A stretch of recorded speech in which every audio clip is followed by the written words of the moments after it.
Good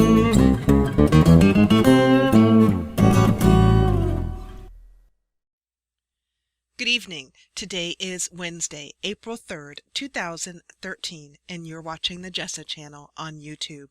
I'm Jessa, and today I am here with episode 1 of my Sims 2 tutorial series, the series in which I teach you all the tips and tricks I've learned over my years of simming.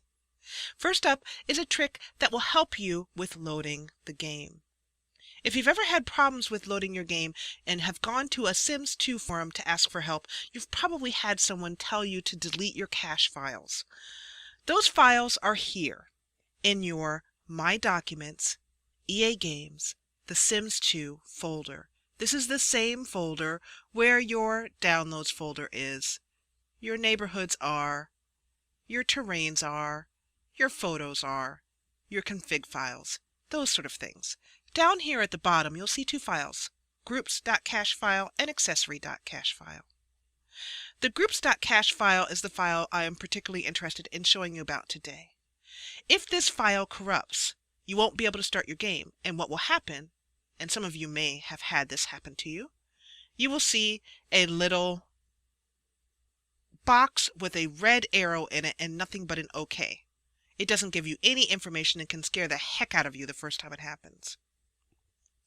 The Groups.Cache file concerns your downloads folder. This is a little bit of an excerpt here that I got from Mod the Sims, from Maxoid Tom, who used to post at Mod the Sims back in the day. This post is from 2005, but he explains what the Groups.Cache file is. He says, each file is essentially a little database that contains records. Each of these records has a key that specifies the type of record and what group it belongs to.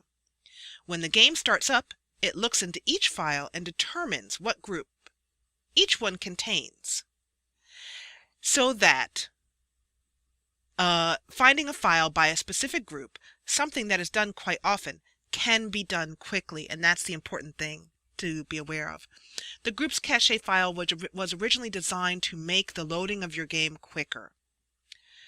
But for those of us, like myself, who have downloads folders that are quite large, like 7 gigs or more, which is the size of mine, it means that your Groups.Cache file can occasionally corrupt. He says that they are working to fix those problems, but this is back in 2005, and Groups.Cache files still do corrupt.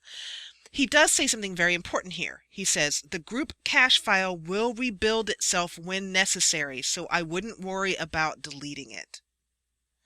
So that is very, very important to note, because it means that you can delete this file, Groups.Cache file, without a problem, and it will simply rebuild the next time you start your game. For those of you who are long-term simmers, such as I am, you would often find yourself deleting your Groups.Cache file before you start the game every single time.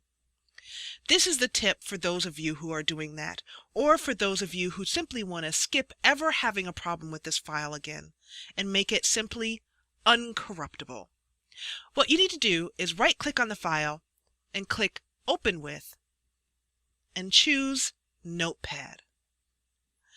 Always use the selected program to open this kind of file is a good idea to check in this case. That way, your cache files will be something you can just always open with Notepad if you ever need to mess about with them again. Click OK. My cache file is 4 megs, so it's going to take a little bit of time to open. So I'm going to pause recording, and I'll be back with you when it's opened. Here it is, the gobbledygook, which is my Groups.Cache file. And so rather than, maybe some incredibly technical person will be able to read this, but I cannot. But what you need to know is that you need to select everything in this file. Clicking Control-A will do that, and then click Delete. At this point, you want to close the file and save it. At this point, you'll notice that my file has gone from being 4,477K to 0.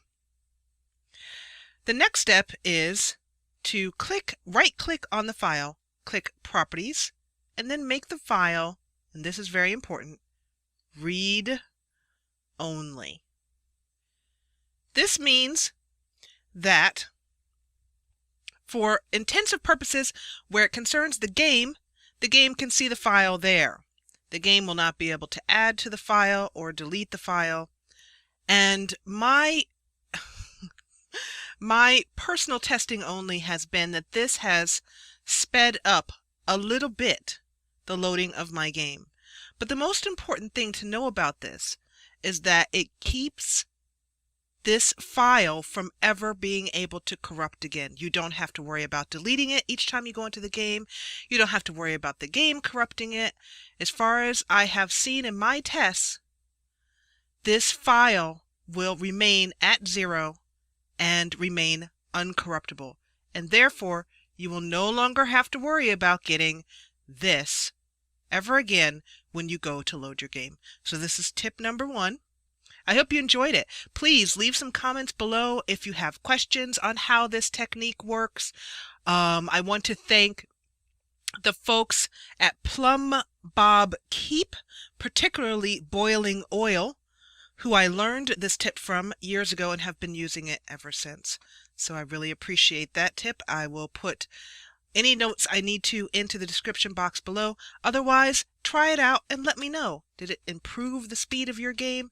Has it stopped your game from giving you difficulties if you were having any? I believe, oh, one more thing. I believe you can also try this with the accessory cache file.